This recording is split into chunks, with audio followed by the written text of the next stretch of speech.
The average League of Legends player makes hundreds of mistakes during their games. Besides improving mechanics, cutting back mistakes is the best way to improve your gameplay in order to climb. So here's a list of some of the most common mistakes I see from low elo ADC players. Number 1. Overstaying for platings. The opposing laners being forced to back is a free opportunity to crash a wave and back yourself. However, platings are mighty enticing and people tend to stay to take a plating for each time they're forced their opponent to back.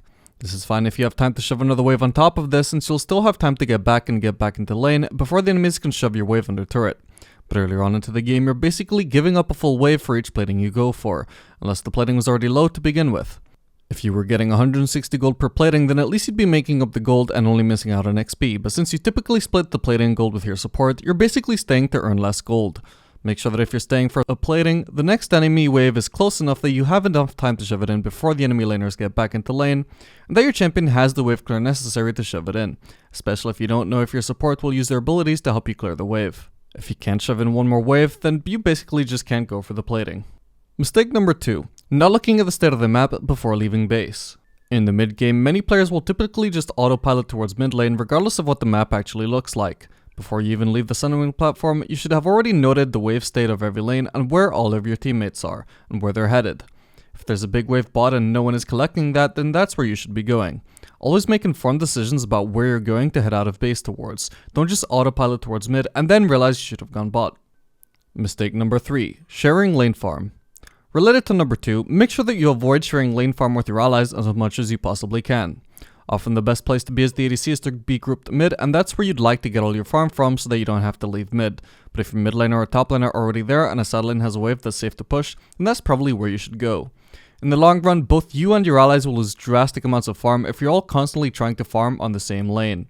You can't control where they choose to farm, but you can definitely adapt to what they choose. Additionally, if there's no side lane waves that are safe to push, then taking raptors or wolves is always better than sharing mid farm too, just so long as your jungler isn't already farming them. Even if they're heading towards them, they can just skip them and go to their Krugs or Gromp instead. And the faster the jungle is full cleared, the sooner your team can group as 5. Mistake number 4. Farming camps before fully shoving in a lane. Oftentimes people will do something like this. Shove a bot wave, farm Krugs, then farm another bot wave to finish shoving it in, and then go group mid. This is very bad for 3 reasons. The first is that during the time that you spent farming Krugs, your minions will be killing the enemy minions, and by the time you get to the second wave, there's now less of it to farm. Secondly, the later you push that second wave, the later it will crash into the turret, if it even crashes at all, and the less CS on average you will deny from anyone who heads over to catch the wave. Thirdly, the longer you take to shove in both waves, the greater the risk that someone has time to head over to you and kill you, especially if you're farming without your support. The moment you show in the first wave, the enemies can see you're shoving in that lane, predict that you'll shove another wave, and head over to intercept you as you're farming or leaving from farming. The closer the 2 waves are to each other and the faster your champion wave clears, the sooner you send the 2 waves crashing into the enemy turret, and the person heading over has to go catch it or risk letting it die to the turret for no gain if they don't kill you. Shoring on one wave then farming a camp before shoving the next one when the enemies can clearly tell you will want to shove in that next wave is just giving them more time to set up a play. If you have time to farm Krugs before rotating to mid, you do it after you fully shoved in the bot wave. Mistake number 5. Trying to join fights that are too far away. You'll frequently find yourself finishing fully shoving a wave as far as you safely can on a side lane, and just as you'd want to leave, a fight breaks out somewhere else on the map. Usually people's first reaction is to head over there to try and help, but most of the time the fight will simply be over before they get there.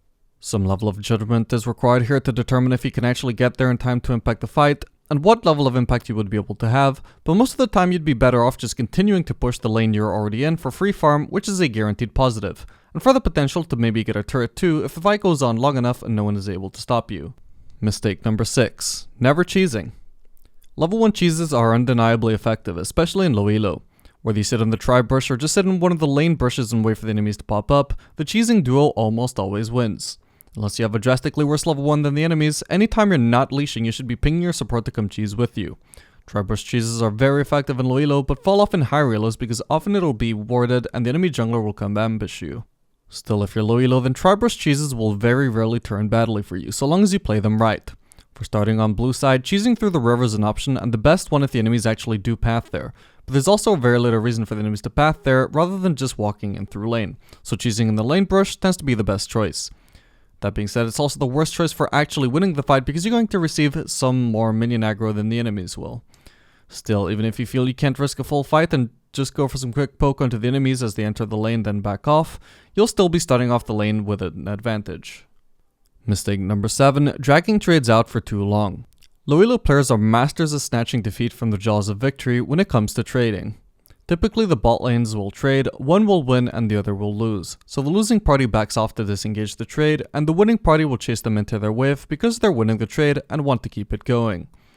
In the process taking so much minion aggro that the trade turns even, or possibly negative. Sometimes you just have to celebrate your victories and leave it at that.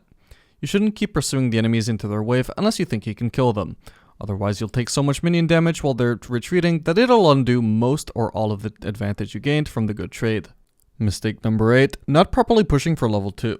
This is one of the most basic and easy to execute concepts, which shouldn't be messed up as frequently as it is. Hitting level 2 before the opponents is crucial because if you can go aggressive you can either get a very good trade or even a kill with your level advantage. Even if you can't go aggressive due to the matchup, at least you prevent the enemies hitting it before you and punishing you.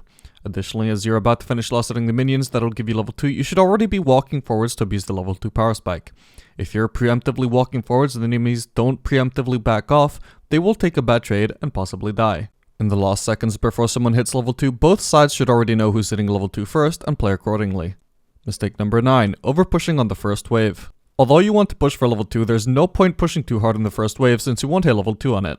On the level 1, you mainly just want to match the enemy's push, and if you outpush them, then it means you have an opportunity to chill a bit and start poking them while they try and catch up to your push. If they're not willing to take the poke, it means they're not willing to shove and you have a guaranteed first level 2 on the second wave. If instead of taking this push lead as an opportunity to poke, you just keep on pushing and kill the entire first wave before the second wave arrives, and the enemy bot lane doesn't do the same, the lane pushes over to the enemy side and you won't have room to play aggressively once you get your level lead, since you'll be too close to the enemy turret. On the first wave, you just want to slightly outpush the enemies and nothing else. If you have much better wave clear for shoving the second wave, then you don't even need to outpush them at all on the first wave, and can just match the push to not let them realize for as long as possible that they don't have a chance of hitting level 2 before you. Mistake number 10, spending too long in base. Low elo players spend far too much time in base. You want to be leaving the platform as fast as you can every time because each second you spend on it could be 1 CS missed. The moment you finish your recall, you should already be clicking close to the edge of the platform where you're still in range to use the shop. Quickly buy whatever items you need, then stand on the very edge of the platform where you can still heal. Then, you don't need to wait until 100% HP and mana. Leaving the base with 90% is more than enough. You have HP and mana regen stats for a reason. Let them do their job while you save time getting into lane. If you don't even expect to immediately run into enemies when you get into lane because they're going to be recalling too, you can leave the base with even less HP, and get into the lane even faster, missing less CS and giving you more time to potentially shove a wave into the enemy turret and make them miss farm. Only do this though if you have the appropriate level of wave clear. That's gonna be it for this video guys, I hope you found it helpful. Make sure to subscribe if you want to see more content like this, and let me know in the comments what more mistakes you think people typically make in low elo. Until next time gamers.